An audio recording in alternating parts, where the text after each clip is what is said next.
Today we're going to talk about how to never get cancer. Then I'm going to give you 30 scientifically proven tips. And the big problem with cancer is the conventional model of cancer, I believe, is not correct. Over 70 years of doing research on cancer, I'm talking trillions of dollars.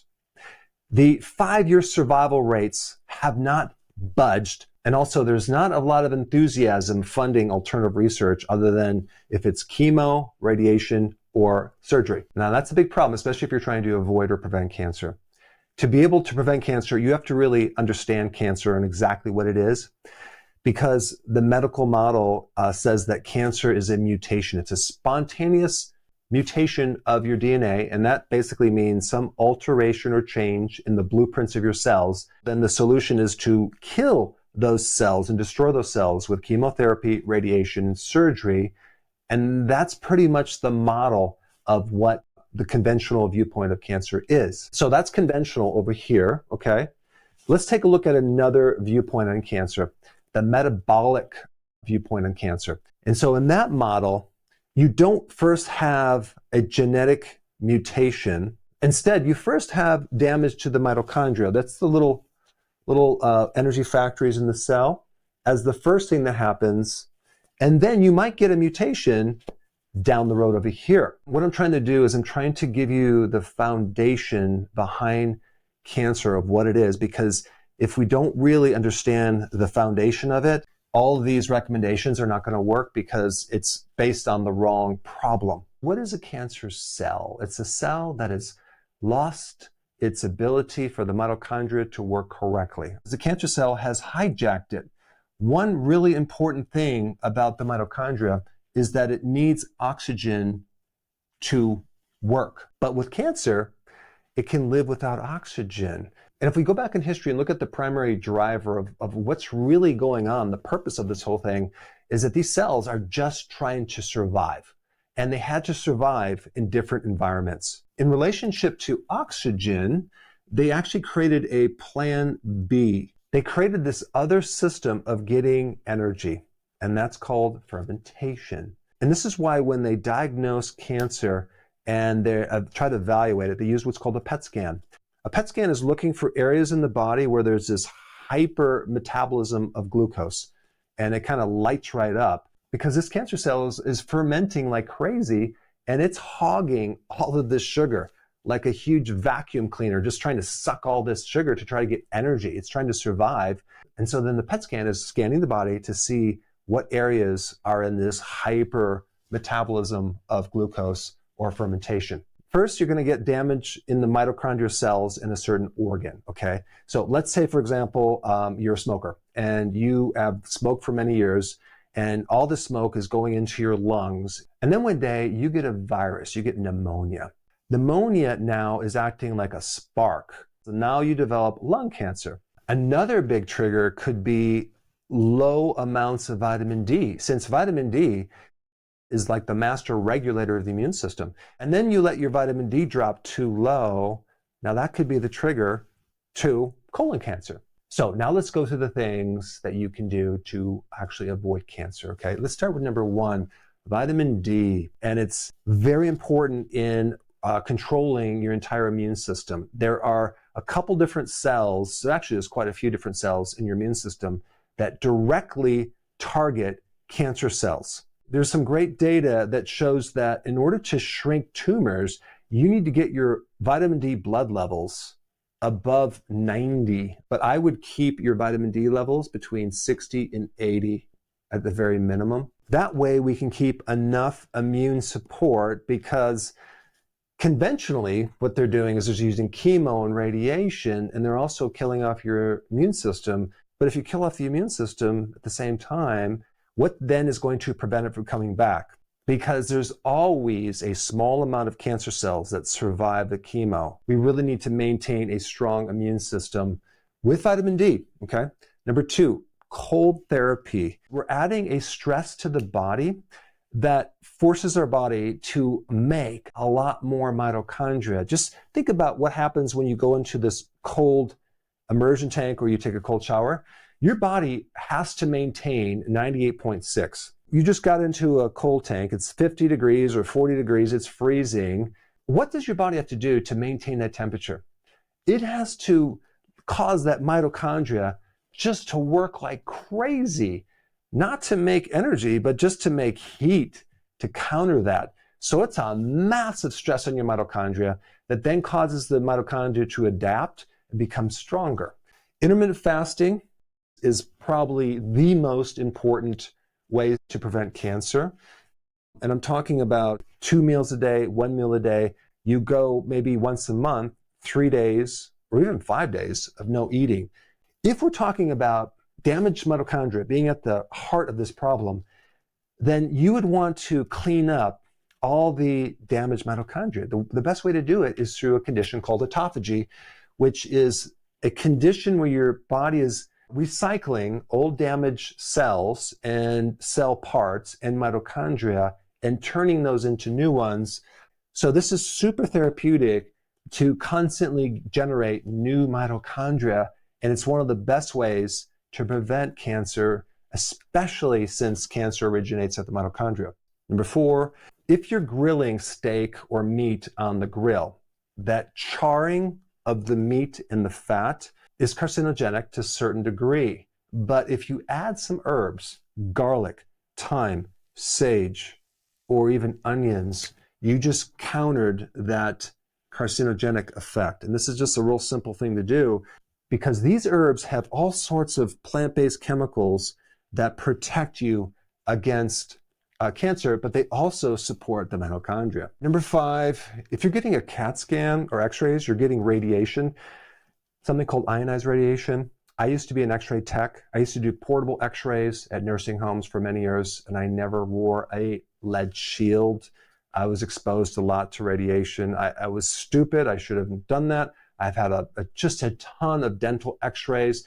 I've had a lot of CAT scans because I had kidney stones long ago. So I have had a lot of radiation, which is something that can actually damage your mitochondria, right?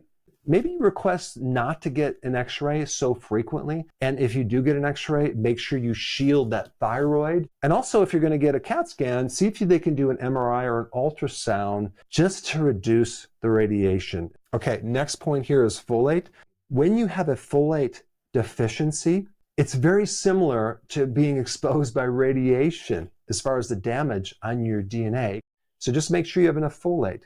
You can get folate from dark leafy green vegetables, or even liver has folate. Number 7, methylene blue. It's one of the first drugs that was ever created. It's actually a dye. It's made synthetically from petroleum, but it does some really interesting things to your mitochondria. The pigment in this methylene blue helps to absorb some of the free radicals from the electrons that are being generated in the mitochondria, and it protects you. Kind of take it in an intermittent way. And this is true for a lot of different therapies, whether you're doing intermittent fasting or intermittent cold therapy, because if it's adding a little bit of stress to the body, then you can pull back and let the body recover. It's just a better way to take things, including the methylene blue. Number 8, prolonged fasting. Prolonged fasting is probably the most powerful out of any of these things right here. In fact, if you had cancer, especially if you had like a stage 4 cancer that it's spreading and it's like serious, like the only thing you can really do at that point is prolonged fasting. And I'm talking fasting for 20, 30 or more days in a row. The problem with that is that you might be very, very thin and fragile and old. And the point is that you might not be able to survive that. So you'd want to do what you can do and then pull back, kind of go back to eating and then do fasting. But it's not just prolonged fasting you're going to do if you had cancer. You would layer it on different herbal remedies. But I just wanted to kind of put more attention on prolonged fasting right here. Number 9, the ketogenic diet, low carb. Why? Because what the keto diet does is it helps to correct insulin resistance. Insulin resistance is probably one of the biggest things that destroys the mitochondria. We're trying to make insulin more sensitive and stabilize the blood sugar so then the mitochondria can heal and you can run on ketones, which actually are very therapeutic to the mitochondria. Always do the healthy version of the ketogenic diet. Number 10, avoid snacking. Well, that probably would be covered in this intermittent fasting, but I just wanted to make another point about snacking, of what that's going to do. I would say out of all the things that a person could do that actually ends up creating insulin resistance, yes, carbohydrates, but it's also the frequency of eating. I think you should eat based on how much energy you really need. And so this really is an individual thing, but it's going to protect the mitochondria if you just give it the fuel it needs and then make sure you exercise at the level you need to use that fuel and not go crazy and overdo it. Next one right here is omega-3 fatty acids. That would be like cod liver oil or fish oil. This is very important to prevent inflammation because if you're doing a lot of seed oils with omega-6, they're highly inflammatory. So you're just flooding the body with inflammation. And like I said before, cancer migrates into areas of inflammation. Number 12, sulforaphane. This is a compound that helps detoxification, getting rid of poisons in your liver. So sulforaphane is super powerful to do that. And you can get a lot of this from broccoli sprouts or even radishes or even cabbage. Any of the cruciferous vegetables will have this, but broccoli sprouts are at the top of the list. 13, iron. Cancer cells will use iron to multiply a lot faster. They like iron. And so if you're taking iron supplements, not good. If you're cooking in an iron skillet, not a good idea. You never want to take an iron supplement because too much iron creates a lot of inflammation in the liver and the joints, and we have a hard time getting rid of it. Number 14, selenium. This is the trace mineral. You don't need a lot, but that helps you get rid of hydrogen peroxide in your body, which can create damaged tissues. It's also important in certain parts of the immune system, also to help build up antioxidants like glutathione. So selenium is in shellfish and Brazil nuts. So that can help you. Number 15 is magnesium. You cannot make energy without magnesium. And the mitochondria depends on magnesium, so it's super important. So having enough magnesium from leafy greens, pumpkin seeds, and even avocados. It's kind of hard to get magnesium from the diet. I take it as a supplement, and I have the powder. I dissolve it. I take it in the evenings before bed. The hallmark symptoms, which is the leg cramps and the toes that cramp, it also can create restless legs and a lot of other issues. But anything muscle spasm, you need magnesium. 16 is something called NAD. This really is something in the mitochondria that helps in the extraction of energy from the food. And the precursor for this is niacin B3. So as we age, we get less NAD. And a lot of people take B3 for cholesterol, but it's just another key nutrient that can support the energy production in your mitochondria.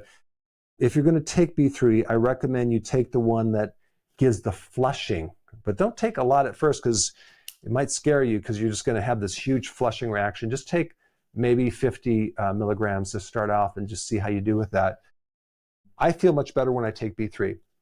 Number 17, colostrum is one of the best things to do if your immune system is damaged from like a lot of antibiotics or prednisone.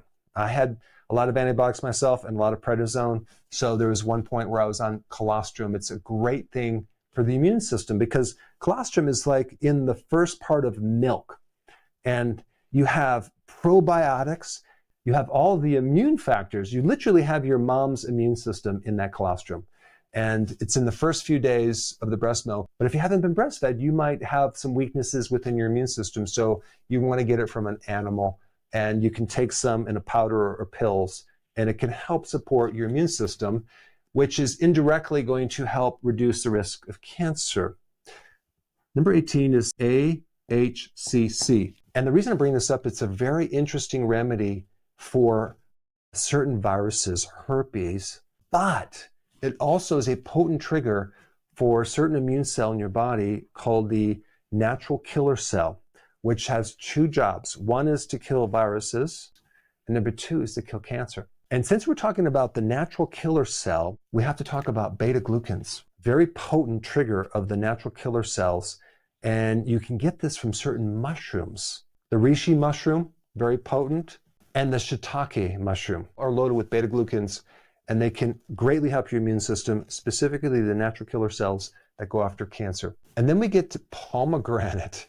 Pomegranate is fascinating. It has a compound that really reduces inflammation, which can then help the mitochondria and also inhibit the spread of cancer. Chamomile tea has a very interesting compound called apigenin, which decreases a certain cell called CD38, okay? CD38, which helps preserve this NAD in your mitochondria, which is that thing that extracts energy from the cells. All you really need to know is chamomile tea is good for the mitochondria. Now, 22 is a water filter. This is really important since our water is so toxic. Out of all the things that you should probably invest in is some good water filter for drinking, the most important, and maybe in your shower, just because we're swimming in a sea of toxicity, unfortunately. All right, number 23 is forest breathing. What is that? It's walking through a forest where there's pine trees. The pine trees give off this certain vapor that actually improves our immune system. It actually increases that killer T cell that can help kill cancer as well. It's very therapeutic too, just from reducing stress, getting more oxygen. I always feel really good when I walk through a forest. Let's talk about green tea. Green tea has something in it decreasing what's called angiogenesis, which means the cancer cell is like hijacking and trying to get blood flow and resources by developing new capillaries in the vascular system. Well, green tea actually inhibits that process. All right, number 25, black seed oil. One of those remedies that just works on so many different things. It's a powerful antioxidant. It has research to help inhibit certain types of cancer, and it also supports the mitochondria. What a coincidence. 26, 27, 28, all increase oxygen.